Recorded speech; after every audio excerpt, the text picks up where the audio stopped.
এসেছেন, আপনাদেরকে ধন্যবাদ। আমরা ইসলামী আন্দোলন বাংলাদেশ সুশৃঙ্খলে বিশ্বাসী, আইনকে আমরা সবসময় শ্রদ্ধা করে এসেছি।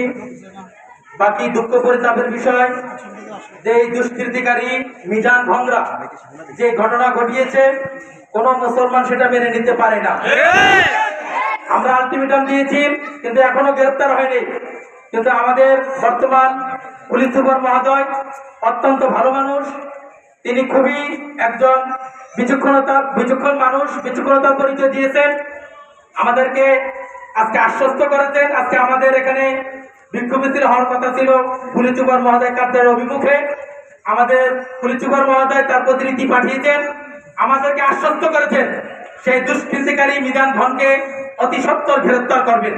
এজন্য আমরা এখানেই আমাদের প্রোগ্রাম স্থগিত করব। আমাদের ওসি মহোদয় কথা বলবেন। বাকি আমরা স্পষ্ট বলে দিতে চাই, আমরা 16টি বছর নির্যাতিত হয়েছি। আলেম ওলামার গায়ে হাত দিয়েছি, আমরা সেই সময় কুলাঙ্গারদেরকে ছাড়ি নেই।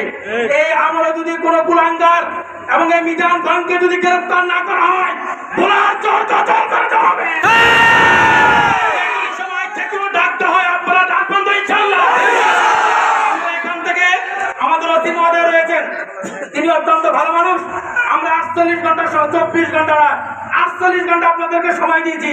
ওই দুষ্কৃতিকারীদেরকে গ্রেফতার করে দৃষ্টান্তমূলক শাস্তির ব্যবস্থা করুন, অন্যথায় আমরা 48 ঘন্টার পরে অবস্থান সহ প্রয়োজনে বলাতে হরতালে ডাকতে হবে। এখন আমাদের সামনে আমাদের ওসি মহোদয়, আমাদের ওসি তদন্ত মহোদয় সর্বপ্রথম কথা বলবেন, তারপর